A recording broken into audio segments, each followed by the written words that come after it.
Bismillahirrahmanirrahim. Assalamualaikum warahmatullahi wabarakatuh. How are you student? Hope you are fine. By the grace of Allah, आज हम अपना lecture number 7 जो कि chapter number 1 से है डिस्कस करने जा रहे हैं. ठीक है, कल जो है वो हमने landmarks in the history of chemistry का टॉपिक हम डिस्कस कर रहे थे, जिसमें हमने 2 पीरियड जो है वो डिस्कस कर लिए थे.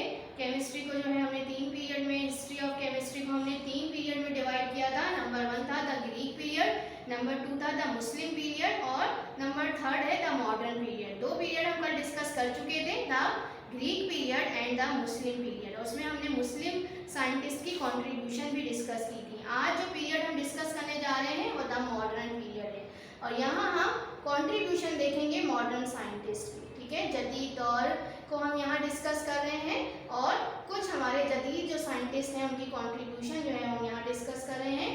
पहले जो है वो हमारे मॉडर्न साइंटिस्ट आते हैं रॉबर्ट बॉयल, जिन्हें फादर ऑफ मॉडर्न केमिस्ट्री भी कहा जाता है. He was the first to put forward the idea that chemistry should be regarded as systematic investigation of nature with the sole aim of promoting knowledge. ठीक है, उन्होंने क्या idea दिया था? उन्होंने सबसे पहले आइडिया पेश किया कि केमिस्ट्री को नेचर की मरहलावार तहकीकात यानी मुनज़्ज़म तहकीकात समझा जाना चाहिए और जिसकी वजह से आने वाले सालों में बहुत सी डिस्कवरीज या इजादात हुई थी. ठीक है, रॉबर्ट बॉयल की इसी जो है वो इस आइडिया की वजह से केमिस्ट्री में बहुत सारी नई नई इजादात हुई, इसीलिए इन्हें फादर ऑफ मॉडर्न केमिस्ट्री कहा जाता है. इसके बाद नेक्स्ट आता है हमारे पास जे ब्लैक. जे ब्लैक ने इनकी क्या कंट्रीब्यूशन है? He made a study of carbon dioxide की स्टडी की थी इन्होंने. ठीक है, इसके बाद J Priestley, he discovered oxygen, sulphur dioxide and hydrogen chloride. इन्होंने क्या कौन सी गैसेस जो है वो डिस्कवर की? Oxygen, sulphur dioxide and hydrogen chloride. इसके बाद है Lavoisier. He discovered that oxygen constituted about 1/5 of air.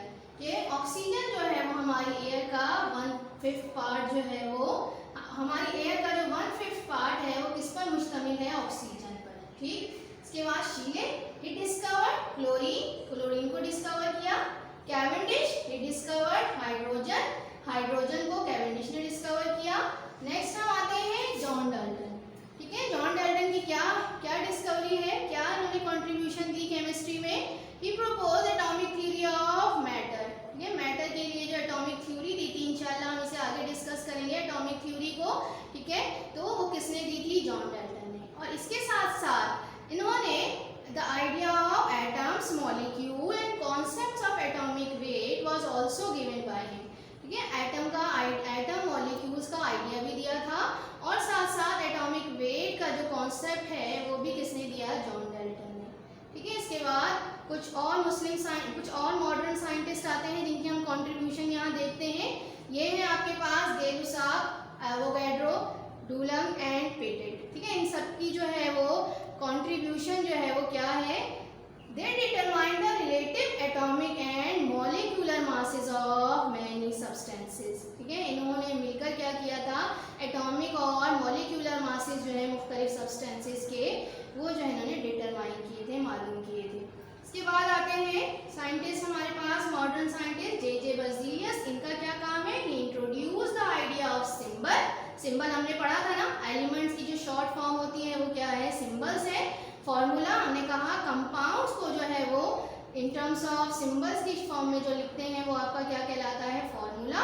And chemical equation क्या है? केमिकल रिएक्शन को जो शॉर्ट फॉर्म में लिखा जाता है सिंबल और फॉर्मूले की शक्ल में वो क्या कहलाती है? Chemical equation. तो ये जो है किसने बताया था? सिंबल्स और फॉर्मूला और केमिकल इक्वेशन का जो आइडिया है वो जे बर्ज़ेलियस ने दिया. नेक्स्ट मेंडलीफ पे आते हैं. He discovered the periodic arrangement of element. जितने भी एलिमेंट डिस्कवर हुए उनको जो है वो पीरियोडिक टेबल में जो है वो अरेंज किया गया और उसकी एक खास अरेंजमेंट है जो इंशाल्लाह हम बाद में डिस्कस करेंगे. तो ये भी किसका काम है कि एलिमेंट्स की जो पीरियोडिक अरेंजमेंट की थी पीरियोडिक टेबल में किसने की थी? मेंडलीफ ने. चलें जी, अब नेक्स्ट जो है मॉडर्न साइंटिस्ट जो है हम उसके बारे में डिस्कस कर लेते हैं. Arrhenius. The ionic theory was put forward by him. Ionic theory पेश की थी किसने? अरेनियस ने। ठीक है, इसको इंशाल्लाह हम आगे डिस्कस करेंगे आयोनिक थ्योरी क्या है। ठीक, इसके बाद नेक्स्ट जो है वो साइंटिस्ट आते हैं मॉडर्न हमारे एम फैराडे। एम फैराडे ने क्या किया? Laws of electrolysis were put forward by him. Electrolysis के लॉज हैं, इंशाल्लाह हम देखेंगे 2 लॉज हैं इलेक्ट्रोलिसिस के, और वो किसने दिए थे? एम फैराडे ने। ठीक है, लॉज इलेक्ट्रोलिसिस क्या है थोड़ा सा मैं बता देती हूँ, ऐसे तो डिटेल में पढ़ेंगे। क्या होती है? मूवमेंट ऑफ आयंस होते हैं towards their respective electrodes under the influence of electric current. कि जब हम किसी सब्सटेंस में से करंट पास करते हैं तो उनके आयंस जो है वो मूव करते हैं अपने रिस्पेक्टिव इलेक्ट्रोड्स की तरफ। ये प्रोसेस क्या है? इलेक्ट्रोलिसिस। और इसके जो है वो लॉज हैं जो किसने दिए थे? एम फैराडे ने। चलिए, इसके बाद हमारे पास कुछ साइंटिस्ट आते हैं मॉडर्न जिन्होंने मिलकर जो है वो आपके पास कंट्रीब्यूट किया था। वो क्या है? जे थॉमसन है उनमें, एच जो है एच ब्यूकेरिल है, M Curie, Niels Bohr and E Rutherford. क्या क्या है इनकी कंट्रीब्यूशन है? They led to the discoveries of structure of atom. Atom का स्ट्रक्चर इन्होंने डिस्कवर किया। और एटम का स्ट्रक्चर हमें पता है क्या होता है। एटम में क्या मौजूद होते हैं? न्यूक्लियस एटम में मौजूद होता है। ठीक है, अब जब इस न्यूक्लियस की जब हम ब्रेक डाउन करते हैं तो कुछ ऐसे सब्सटेंसेस हैं जिनके अंदर से न्यूक्लियस की ब्रेक डाउन की वजह से क्या निकलती है? रेडिएशन, इनविजिबल रेडिएशन जो हमें नजर नहीं आती। ठीक, तो ये इनविजिबल रेडिएशंस का निकलना और किन सब्सटेंसेस से निकलना? रेडियो एक्टिव एलिमेंट से निकलना। ये प्रोसेस क्या कहलाता है? Radio activity.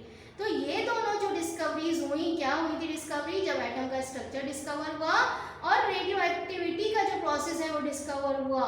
तो इनकी डिस्कवरीज के बाद से हम कौन से एज में जो है वो दाखिल हो गए? प्रेजेंट न्यूक्लियर एज में हम दाखिल हो चुके हैं। ठीक है, तो ये जो है हमारा आज के हमने जो टॉपिक देखा कंट्रीब्यूशन ऑफ मॉडर्न साइंटिस्ट है, ये यहाँ पर जो है एंड होता है। चलिए जी, अब आप होमवर्क नोट कर लीजिए।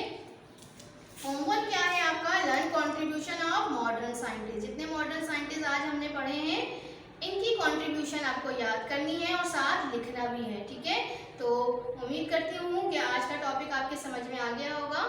चलिए जी, अल्लाह हाफिज।